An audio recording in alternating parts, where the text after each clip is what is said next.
All right, here we are. And excuse me for taking a bit of time. That's perfect timing because it's 111. So there's that 111. I always love when the numbers show up. And it's time for this conversation because, in this sense, excuse me, I'm making sure it started on Instagram.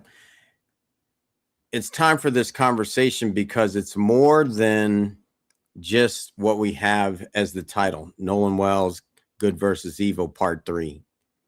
How do you see this playing out? And we'll get through all those different layers of it. Yet it's time for us to recognize it's good versus evil. And some of that looks like they're hiding this evil in racism. Evil is hiding in racism. And it's time for it to be exposed. So I will continue to bring these amazing guys that are here into conversations that are tough for people to have, because I'm okay staying at peace inside, even if I get a little fiery. Like that's real for me. And so I think it's important for us to have these conversations so that people can begin to see a shift in themselves, that actually makes a shift out into the world, because we are truly seeing what's going on in here. That's why I don't usually see most of this stuff, but I stay plugged in because I go reach for it. I go look for where's this stuff happening, especially when we're talking about this young man, Nolan Wells. I can only imagine how his parents feel, because my boys are here and my daughter. Like they've made it to this point. You know, my son's 31, the other one's 27, my daughter's 25. And it's big. It's big. And I think it's imperative that as we look at this good versus evil, and we continue in this space, and know that the algorithm doesn't hit the same, because one for sure, the algorithm, people aren't investing in this space yet. And so for me, that's it. Like this is part of my ministry. This is part of my calling, to make sure that we learn how to come together and elevate as one. And so I'm excited for this conversation, excited to be able to have a conversation like this with guys of all different hues. This is human design, human understanding. This is how we design our lives. All of us coming together and getting the people that are willing to let the light shine through them and elevate the world. So let's get started. Here we go. When I am asked to speak, I embrace the calling. It is my responsibility to make sure to leave everyone inspired to elevate in all aspects of life. In the 26 states and 10 countries, it has been my energy that is infectious and magical.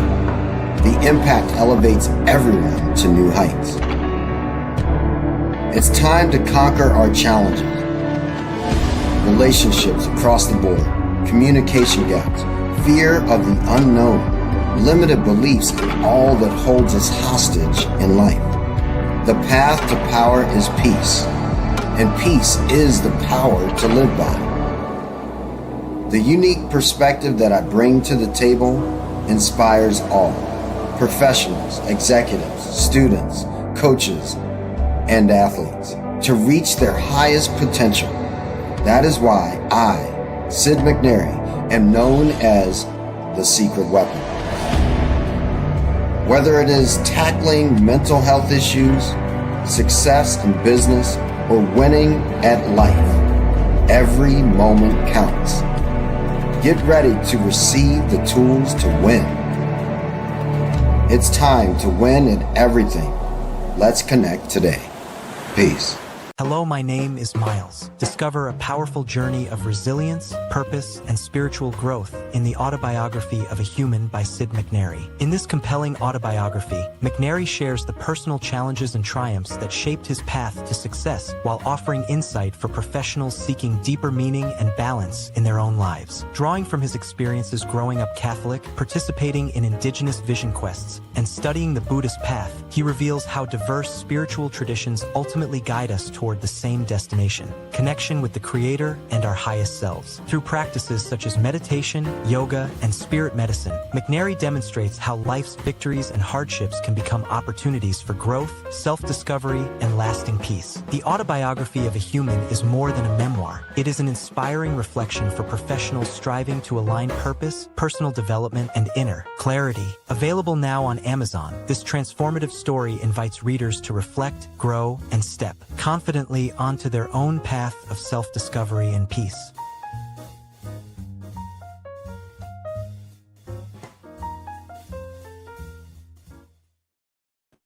As we move into this conversation, I want to take just a quick moment to pause for a moment in my own space. I had somebody that poured into my life, and the head coach of Northern Illinois University when I was there, Joe Novak, just learned that he recently passed. And so to all the guys that are tuning in, I know your hearts are there with Joe and his family and Carol and the boys and all their grandchildren and all of that. You're going to miss one of the great ones. So grateful. Thank you, Coach, for pouring into my life and being somebody that put people together of all hues together in one room. And as Joe said, I remember this famous speech, at least it was famous for me and famous for the guys because we won and started rolling from there. But our players used to wear black socks whenever we had on different clothing. And Joe was adamant, nope, men, we will not. And now we put on black socks and we started winning.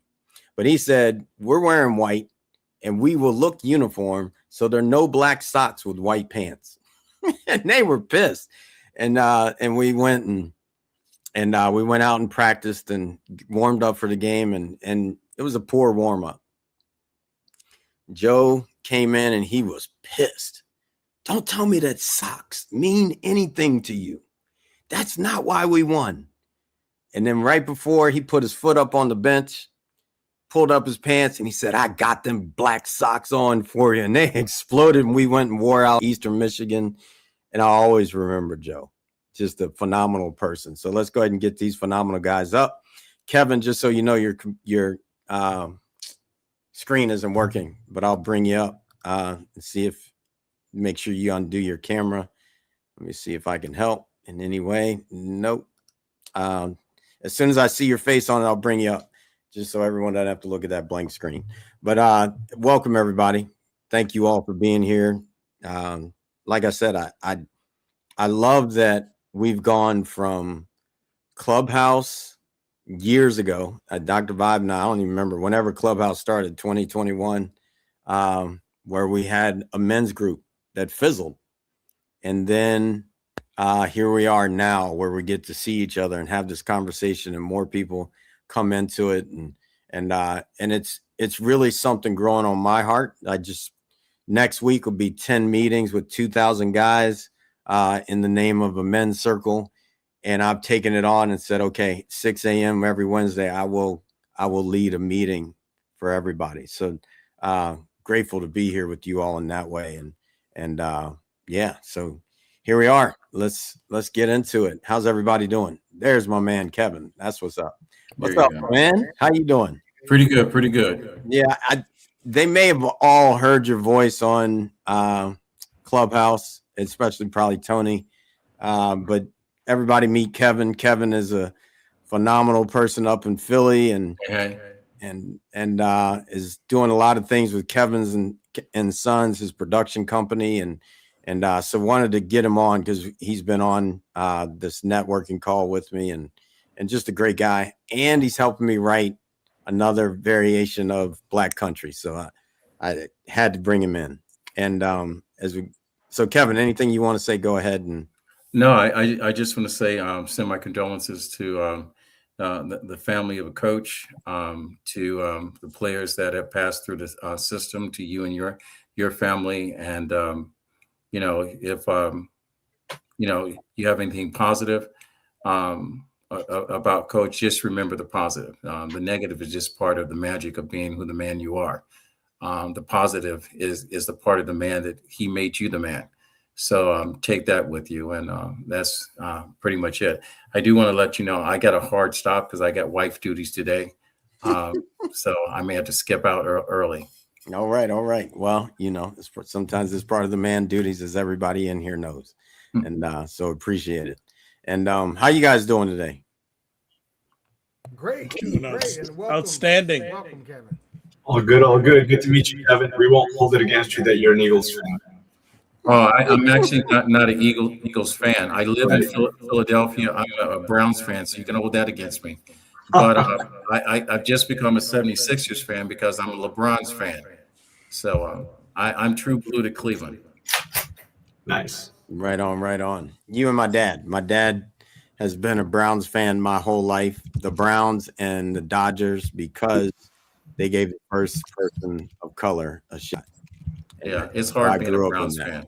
I will tell you, it's hard being a Browns fan. Yeah, I've watched It you was all hard time. last year to keep my mouth shut because I coached the coaches. I trained the coach's brother, and I had to keep my mouth shut during this season. Awesome, awesome. All right, well, we're talking about this conversation that Nolan Wells is where we are. We've gone through 3 days. This will be the third day of talking about good versus evil. And I think it has to continue to be a conversation because we have evil hiding in many ways. We talked about in the first one. Evil is hiding in all the isms. If you're putting a hand on a woman, if you're holding down women in the name of sex, all those different things, if you're dividing racially, if you're bringing in anything that's hating, that is evil. That's it. Like, it's evil. And do we actually need to fight more than that? Like, one, we don't need to fight on it, but do we need to actually eradicate anything more than the evil in the world? And so as we look at this conversation of Nolan Wells and all the things going on, I guess we'll start off with, what do we know about Nolan Wells? Like, anyone. For me, I first came about where it was like, dang, there's a kid that died on an island and pretty much a good scapegoat to hide under was an island of rednecks. Let's hide him on the island of rednecks where you can lose the actual of what happened. And then only to find out that the evil that happened was the 3 boys at the house, at the pool party, after going to the island of rednecks, killed this black kid. And the mom, who's a judge, changes the dialogue and shifts it to try to hide it, even going out with the other families for dinner. Only for their friends to get enough pressure and enough of God on their hearts that said, nah, you got to, when they started sharing Nolan's pictures of who he was as a kid, kind person, loving, teammate, all the different things. And then all of a sudden, the ones that felt guilty had to come forward. And now it's coming forward in such a way that people are leaning in to help to make sure this one doesn't just get swept under the rug, because it was getting that way. And I look at this and say, okay, why would I even want to bring this forward? Because it's time. Like, if we don't have real conversations about real things happening, we will continue to have things happening because we have not yet got to the truth, and the truth will set you free. We haven't yet got to the truth of slavery. We haven't yet got to the truth of lynching. We haven't yet got to the truth, to the truth, to the truth. And until we do that, we will all races, all people, all things, until we get to the truth of the matter, we will all be encaged of that lie. And so I just wanted to start this conversation with some people that know how to listen. And thank you all for listening. And thank you for being the people you are in your life, the people that you've been in my life. I've met everyone, well, not everyone, but I've met a lot of people that come through here in person. And I trust you. Not because we agree on everything. I mean, Tony would probably laugh if he said, yeah, if I said we agree on everything, he'd be like, nah, we've gone in different ways. And yet we actually find common ground.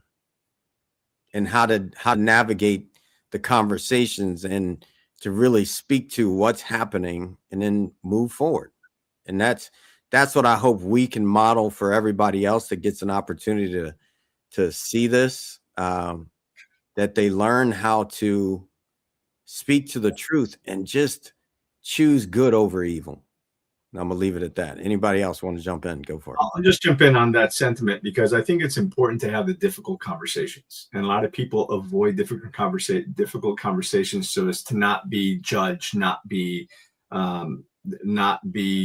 questioned, not be pressured. So they'd rather it's taboo. You don't talk about it. But when you don't talk about it, the only ones who do are the loud idiots on the extremes of both sides of the argument, which is what we're seeing with all of this.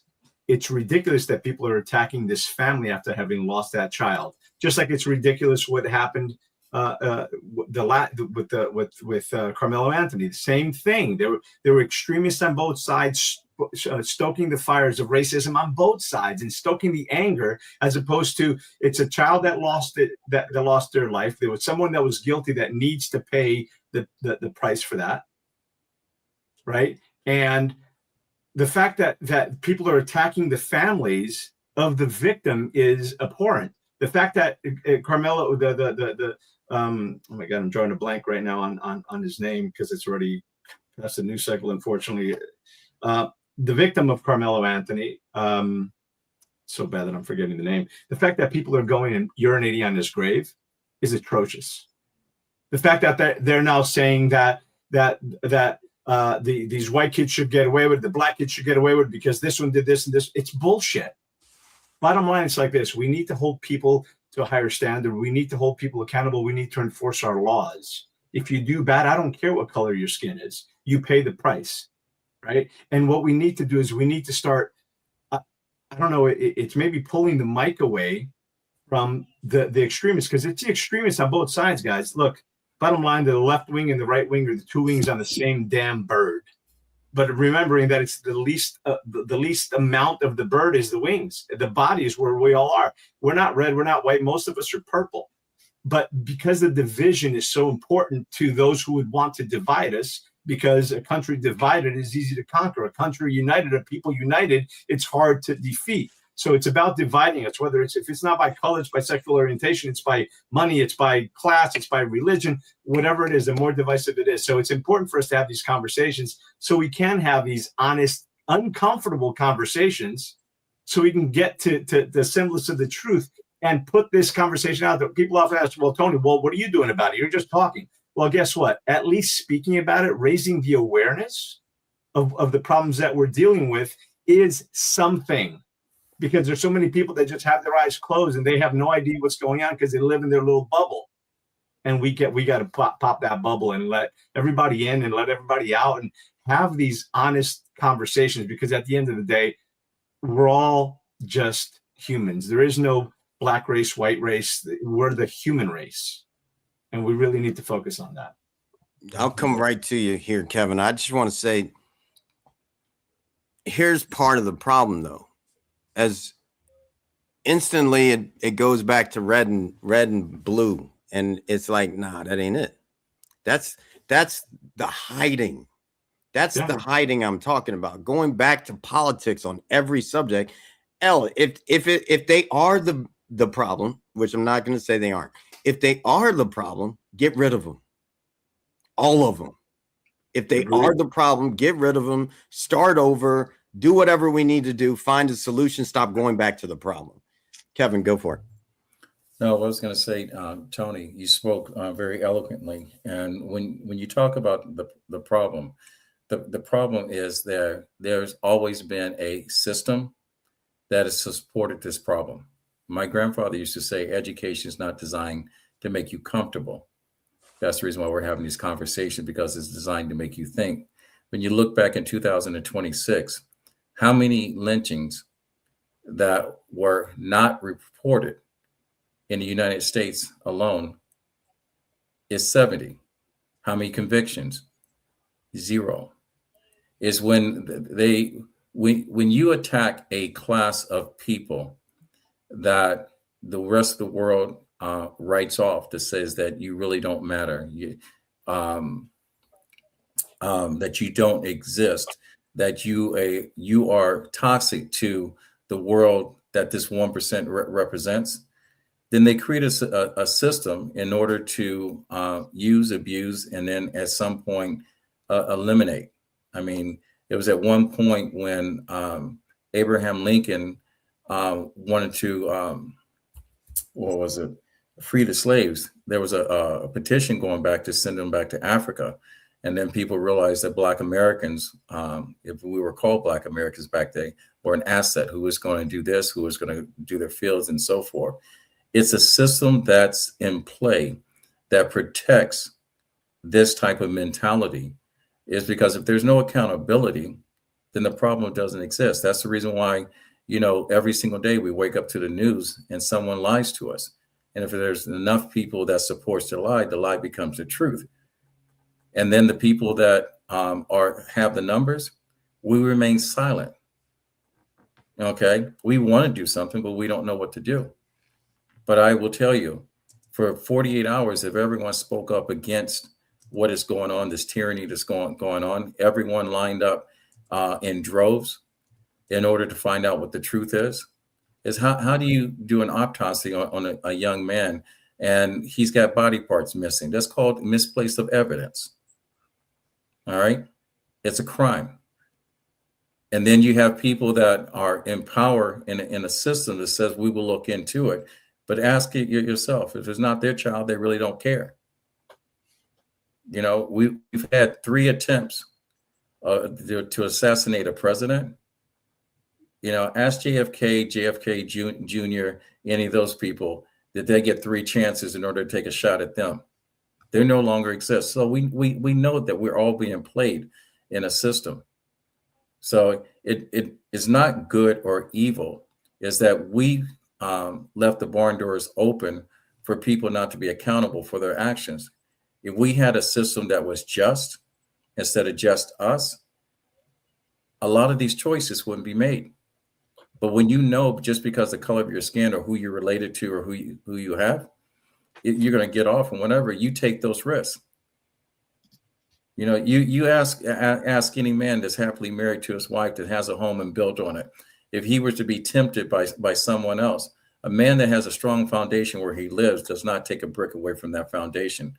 He does not take away that risk. But a man that knows that he can walk in broad daylight and walk down Park Avenue or Fifth Avenue and shoot you and get away with it, and he tells you he's going to do it, and then he shows you that he's going to do it, it tells you there's a system in play that is dividing what I can do because of who I am and what I have and who I'm related to. Give me 1 second, Kevin. I just got to let Doc know. Hey, man, check the chat. Get rid of this guy and never let him back. Go ahead. Excuse me. All right. And then the other thing is, you put a person in power that should not be in power.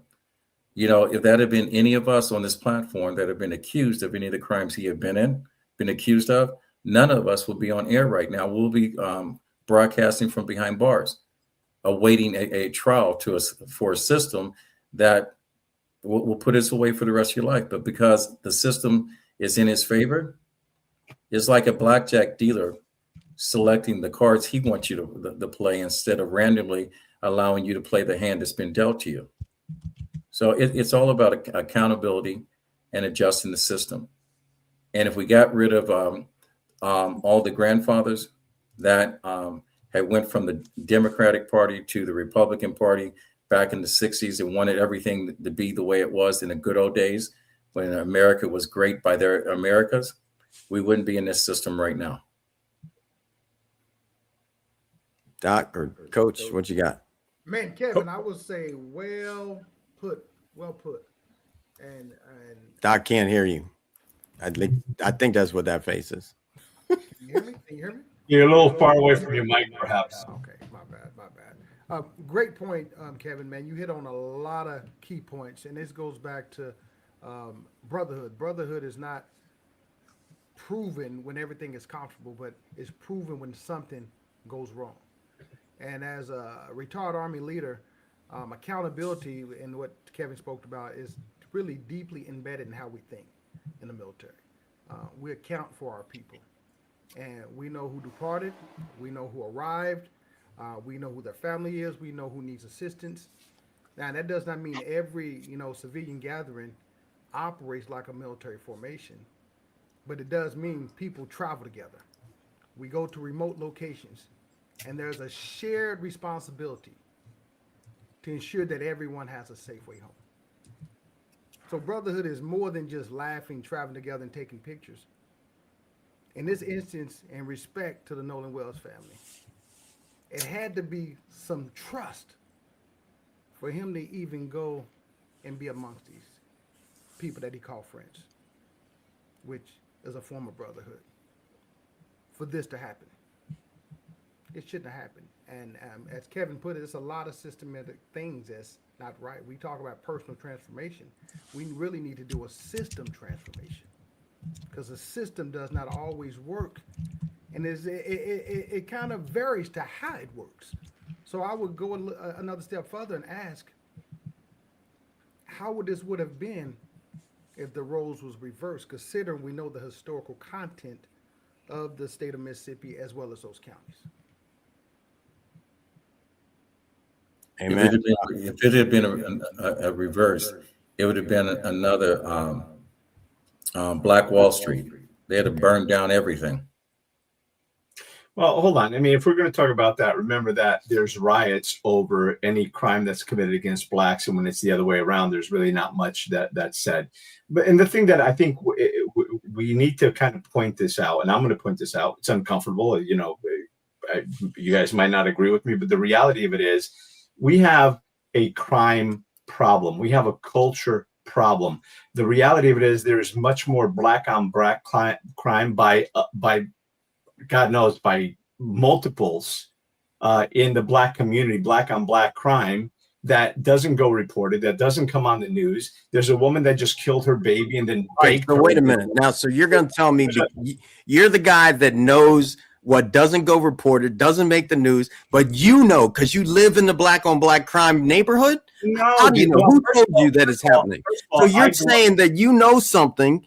I'm calling BS. You're saying you know something, but you haven't ever seen it. So now you're saying you know something and you've not seen it. It's like the liars that have been saying Santa Claus forever and ain't ever seen Santa. That's you. Just because you didn't see it doesn't mean it doesn't exist. They're FBI. Come on, man. Statistics. They're statistics. Sid, and believe it or not, if you want to question his facts, you go up and pick 8 crimes that's being done. And you look at the fact that out of 8 of those crimes that are being done, you talk about black on white. You talk about rape, whites own that. You talk about murder, white owns that. You talk about financial crime, white owns that. I can go for the list on down. So when you talk about blacks on black crime or whatever, all right, you got to look at the statistics. It's the same way with the welfare system. You says, the welfare system is only applied to blacks. It was created for white people. We all know that's not true. Yeah, but I'm saying the facts of what you're saying right now with blacks on black crime is that no one's keeping statistics on white crime. There's more white on white crime than it is in blacks. Interesting. You're in double digits. You can Google if you like. Oh no, 100%. But I've recently sent some of this stuff to Sid. One of the things that's being discovered now as well, when you look on, the white crime is up, you go look and their names are Muslim names, they're Hispanic, there's from everywhere. They're not white, but they're listed on their arrest records as white. Unfortunately, it's almost like, the voting. It's not who votes for what or who gets the most votes. It's who's counting the votes, unfortunately, is what it is. Just like who's writing those reports. When you see someone that's clearly Middle Eastern with a name like Abdul something or other, and they're clearly not white, hold on, they're clearly not white, but they're listed as white. And whether they're Hispanics, they're listed as white. Sid, I know I sent you that video, and I can send it to you again. I'll look it up and send it to you. I can almost guarantee you, Tony, that if you and I were arrested and we both had an ounce of cocaine in our pocket, you would be on the streets tomorrow while I will be waiting to be transported to. Brother, I'm not sure. First of all, my last name is Rodriguez. You're not sure. But you're not sure because you don't know. Hold on, my last name is Rodriguez, so that I already got that one against me. Number one, and number two, these days it's almost like if you're. All right, let's change your name to Smith. But the point is, these days, it seems like the people that are getting that the system is lenient to right now, Shit, I know you ain't about to let that come out. We're not starting a bigger fire. Who's it lenient to? All right, What's wait, that? You got these three white kids. Who's it lenient to? Sid, let him talk. Listen, Let they him should talk. all get strung up. 100% of them. If they did it, if they're guilty, they should all pay. Honestly, my opinion, they should pay the But you ultimate. just made a statement. The system is lenient to, and those three kids that this is about today, Agreed. Nolan Agreed. Wells, those three kids, it ain't lenient like that if the They roles should go were to prison. reversed. They should go to prison for the rest of their life or worse. But it's not. But the truth is, of what you're saying, you're not speaking to the truth. These three kids got extra time home. I don't care if they get another day or not. They got extra time that if it's Hold on. Remember, three black kids and a white kid, they ain't getting extra time. They ain't getting extra time. Yeah, listen, you can't look at it. The same thing was happening with Carmelo, and the hypocrisy and the And he didn't get extra time. He didn't get extra time, bro. He didn't get extra time. He's locked up already. Sid, But he he didn't get wasn't extra for a time. year. He wasn't. the reason wasn't why for a year. we are in the position that we're in as a people is because as uncomfortable as the conversation is, everyone should be heard. The only way that we can educate people, if that one, you can make a statement, all right. You don't, and if you can defend the statements, stated on facts, the facts don't lie. The other thing is too, when you make a statement such as a statement that's just made, instead of us arguing over it, let's sit back and says, look, let me show you the facts. Let me show you the statistics, because that's why I said education. Okay, Well, but makes you think. I Now, when hear sit you. back- Hold on 1 second. I hear you, and I know Tony. He says he knows, but he doesn't know. And that's what I'm getting at. Like, we can't just let somebody spew their stuff. Just like this, somebody sent me a video of thousands of people raped by black men and 0 white guys on black women. Ain't true. We can't just let people throw out these untruths when they are just their tunnel vision that ain't speaking on truth. Tony ain't, I don't know, maybe he has once or twice, but how many times has Tony been to the hood and seen black on white crime? I grew up in Newark. So I grew up in, I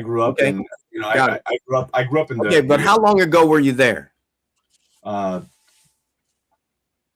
25, 30 years ago. I'm still there. I'm there. Listen, That's a I'm there. long time.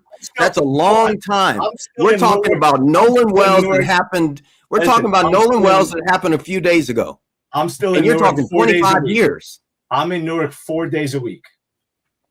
Right. And I work in the community, and I work Come on, with man. low income. Now you're gonna change the low story? income housing, and I'm helping people get housing through the programs and everything else. I'm there now. So then we got to get to the facts, and we got to be able to keep the facts. You know how it is. You tell one lie, you got to keep telling lies. So I know this because I used to lie as a kid to protect my ass. And so I know how that really works. When someone tells the truth will stand all the time, no matter what anybody else says, and they never need to change it because it's just the truth. But some reason, and so I can't sit here and just say, all right, I'm just going to let it fly because Tony says he knows it, but he doesn't know it. Like, we got to actually get real on that. I'm okay with looking at. We only know what we're told and what's shared with us. Like I said, going back to the reports that are coming out, that are getting exposed in multiple states, including New Jersey, which is the last report that I saw, that there are thousands upon thousands of criminals in prison right now that are stated as white, and they are the last damn thing. Not even the name, not the color, not the complexion. Nothing. They are not white. So the numbers are skewed. The facts that we believe are facts are being reported and being taken down is not accurate. The nice thing about facts is that, they've created a system called AI, and you can almost go to AI right now and chat GTP and ask this question, and it will give you the answer. It will tell you. Actually, I think I had this conversation with you a couple of weeks ago. Said I've been fighting with my AI because I've got to ask it 3-4 times to get to an answer that makes sense, because you ask it a question and it's going to give you the mainstream news answer. So you have to put in Steelman, like Steelman. Well, it depends on how you prompt it. You've got to put all these prompts in to get it to tell you the truth. Otherwise, it's going to give you the same whitewashed bullshit that you're seeing on TV. Go to AI and ask, are there more white homicides than black homicides in America? And give me the statistical numbers. And just that, it depends on how you prompt and ask the question. All right, I'm going to ask it. And then while we wait on that, Doc, go for it. Go ahead, Doc. Okay, I'm going to jump in here because I know our time is fleeting fast. I just want to share some things about, first of all, Sid, condolences to your former coach and his family.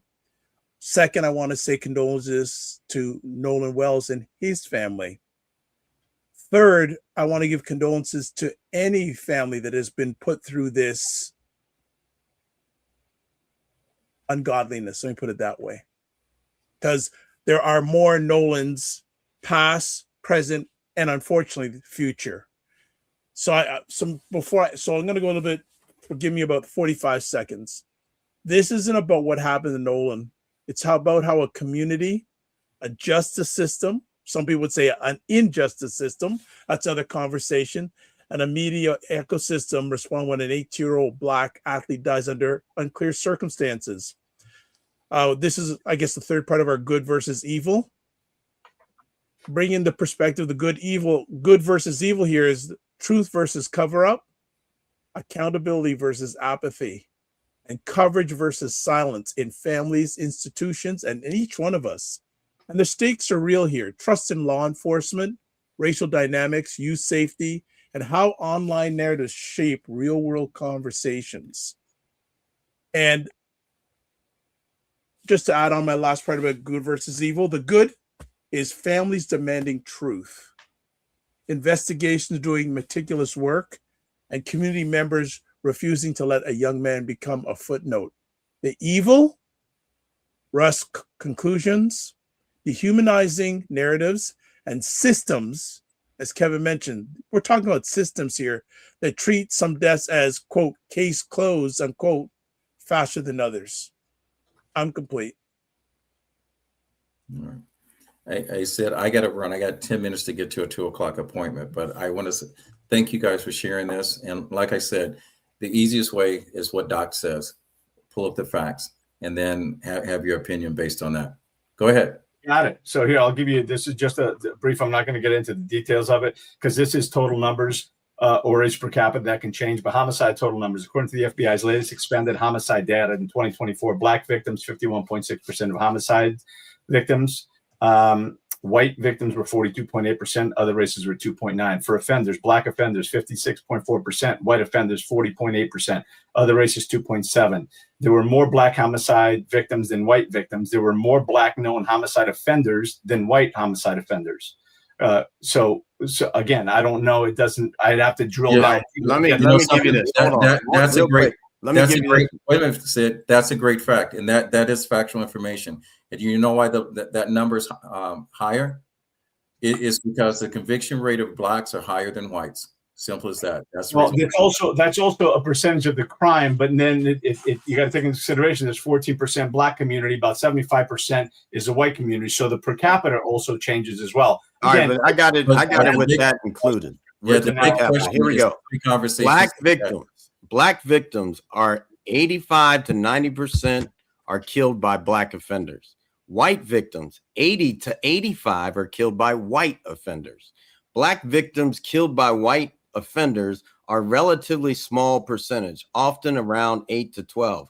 White victims killed by black offenders, also relatively small percentage, between 10 and 15, which is higher than the other. So those are the facts. And so if we were to rewind this, hold up, Tony. If we were to rewind this, those aren't the statements.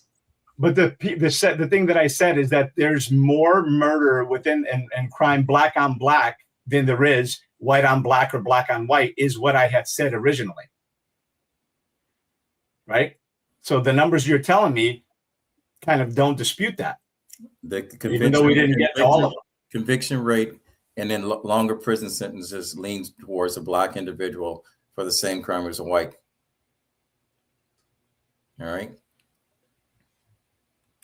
Yeah, I'm not buying it. All right. Because I'm sitting here. Did I get it right?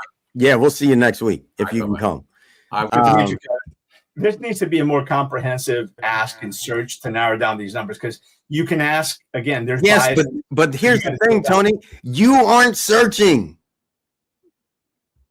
You're not Actually- searching. You're actually making these No, statements, and you hold do on, it all no, the time. So that's why I'm laughing. No, hold on. You know how I said I've been arguing with ChatGPT? What I see is if I see an article or a headline, whatever, I run it through ChatGPT and I go truth and I go Steelman. And I said, Maybe me you do on those articles, give me but on fluff. this And then right they'll here, do- right now, you did and then not it breaks do it that, down. and you said, "This All right, is what I fine. see," and that's so. When those things are happening in real time, it's actually leading people down a wrong hole, and I think that's criminal. That anybody as smart as you are should do their due diligence. You did not send me this, but anybody as smart as you are, because I consider this person right on that line, don't send me a video that says 0 people, blacks, women raped by white men when it ain't true. No matter, and I can say that knowing that I know personally black women raped by white men. So it's not true. And they've actually been reported. So it's not true. And I've actually seen them go to jail. So it's not true. And so when these lies, and you can start at the top in this country with the lies. And because those lies are told, we're actually seeing people that actually are educated fighting over things that ain't true. All right, so I'll give you here about 88 to 90% of black homicides are killed by black offenders. I said that. But this is what I'm talking about, where it's and then it's 80 to 85% of white offenders are white people that are offended by white offenders. Hold on, 16,000 and a higher per capita, right? So knowing that I took statistics and have a minor in that, that's not true what you're saying. I'll tell you what, dig deeper on that and we'll have a conversation. But what you're saying is not true, Tony, and I know you don't like to listen, but I'm telling you, it's 85 to 90% black offenders on black, 80 to 85 white on white. There are more white people, there are more problems. So the fact that people are actually trying to get people to believe that is a lie. And that's not okay. Don't bring the lies. I get that statistics can be bent for anybody to prove their point, but the facts are the facts. And you're bringing something that ain't true. Like there's no, basically it's the same. We got evil people, black and white, killing evil people, black and white. And we agree. So to actually say that it's something else is actually hiding, like the devil, hiding the truth. Dude, I started with that conversation by saying, regardless of your color, if you if you kill someone, you should be in prison for the rest of your life, especially if it was malicious. If it was an accident, it's an accident. You did say it, and then you brought the other stuff forward. I don't care what color you are, and I don't care what color your victim was. It doesn't matter. Just live in that. Because when you say this other stuff. One thing about it, Tony, and let me get in here. I agree with you. We have to have these conversations. But let me also say, man, we do not have to manufacture a racial conclusion to acknowledge what we are. This is usually what happened. We started off on Nolan Wells, and now we pivoted and talking about black on black crime. And both of you guys are very intelligent, and you know you can lie with stats. Matter of fact, Daryl Huff had wrote a book back in 1954 on how to lie with stats. Nevertheless, when you're in the environment and you see the report, because all this reporting does not always be accurate. So you can lie with the numbers, but let's just talk about the people that lives in the community where you say it's black on black crime. I grew up in those communities.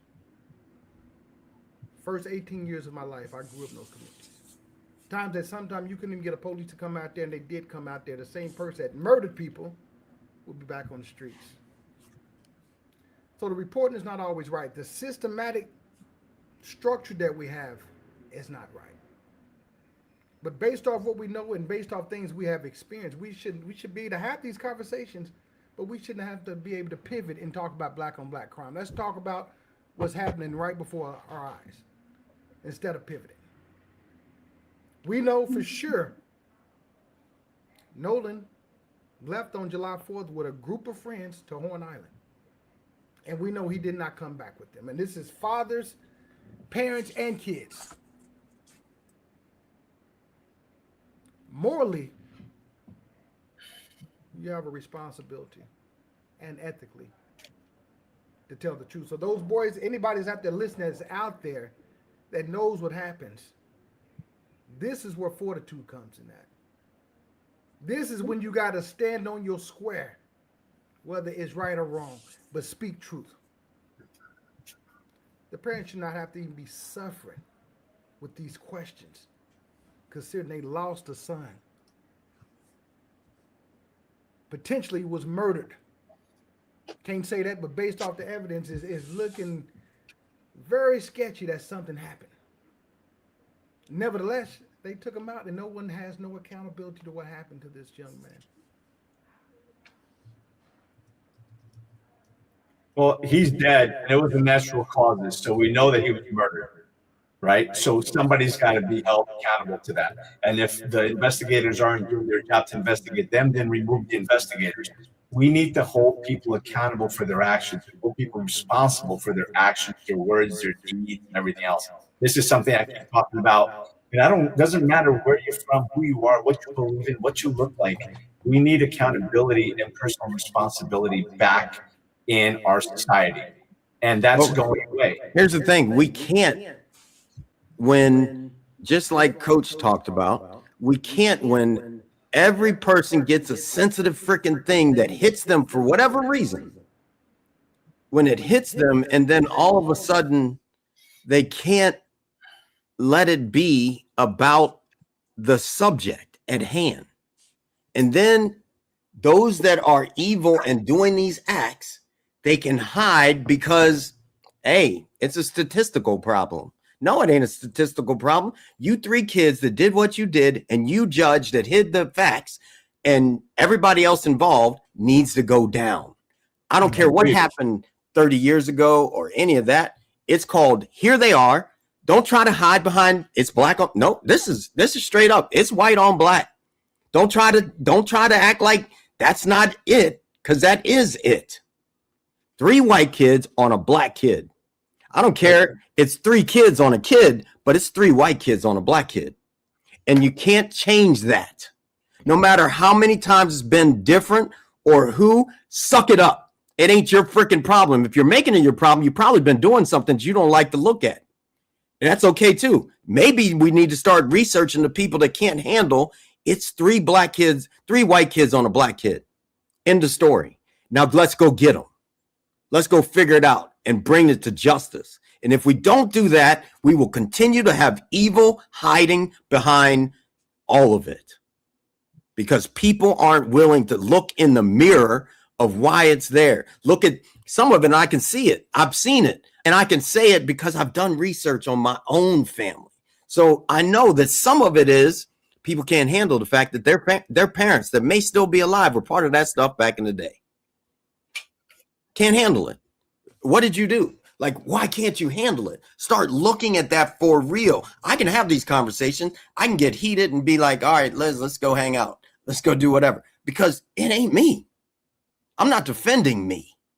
So I'm not worried about it. Like most people, they defend what hits at home. If it don't hit at home, they actually usually are pretty clean about it. I've watched it in so many people. And it's time. It's just time for people to have to hold themselves accountable for the actions they do. For real. I don't care who it is. I don't care if it's black on black, white on white, if it's any other color on any other color. That doesn't matter.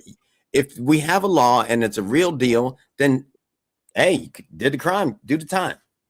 And if time means that you go home and start over, oh, so be it.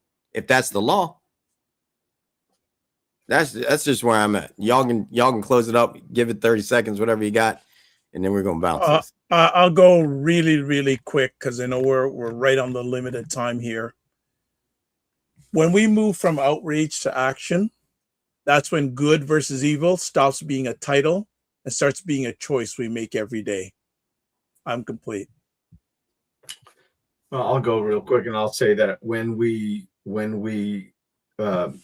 start coming together as a society and put values, family values, we bring godliness back, regardless of what you believe and who you pray to, when you bring respect back, these things, and start holding people accountable for doing what they're doing, because there's crimes that you never hear about on TV because they don't fit the narrative, because they don't stir up emotions, so they go away. We need to be harder on crime, not softer.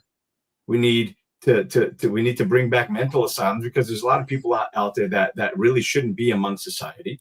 And until we start doing that and holding people accountable, holding judges accountable, holding politicians accountable, holding the media accountable for the lies and the misinformation, until that starts to happen, we've got a problem. But it starts with having these conversations, the uncomfortable conversations that we don't want to have. Today's conversation was uncomfortable. I know it. And I'm sure that people are going to give me shit for it, and who's commenting and whatever. But you know what? I don't really care, because, you said something before, Sid, about truth. I don't really tell a lie, because my memory, doesn't allow for that, even if I wanted to. So I'm going to tell you what I believe is true. And if somebody calls me on it 3-4 years from now, and I don't remember saying, I'm like, yeah, it sounds like something I would say, because it's true, or whatever it is. So if I'm going to tell you something and I'm wrong, you can believe that I believe it. So that's it. Just personal responsibility, accountability, and bring a little more godliness into your life, and love your neighbor. That's it. Coach, go for it. Hey, every day. We got to get your mic fixed, but go for it. Yeah, I'm gonna run the update. Every day is a new day for a new opportunity to become greater than you were yesterday. Don't just be inspired by this conversation that we had today and be inactive. Be active. Make your voice be heard. I'm complete. All right. Thank you, fellas. Keep the peace. Look forward to next week. Peace.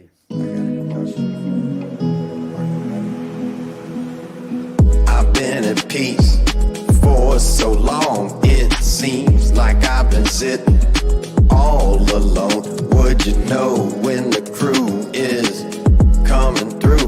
They're the ones that will make anew. Gotta go, gotta flow, gotta choose the truth. We the ones that will raise the roof. Let's roll up and throw down. Let's go and feel the sound. Good vibes, one try. Can you feel me now? Be you, be me, be free. Go and take it till we bounce the beat. Take it to the streets, make a move the feet. I can slow it down, look in my eyes now. Just like you two want it fast. Spread them wings and make it last. God was the one to erase the past. Time to bring it forward to see the forecast. Did you hear it? Did you hear it? Lift your dreams and fill the glass. Did you hear it? Did you hear it? Lift your dreams and fill the glass. That was God's broadcast. That was God's broadcast. Time to embrace the peace. Time to embrace the peace.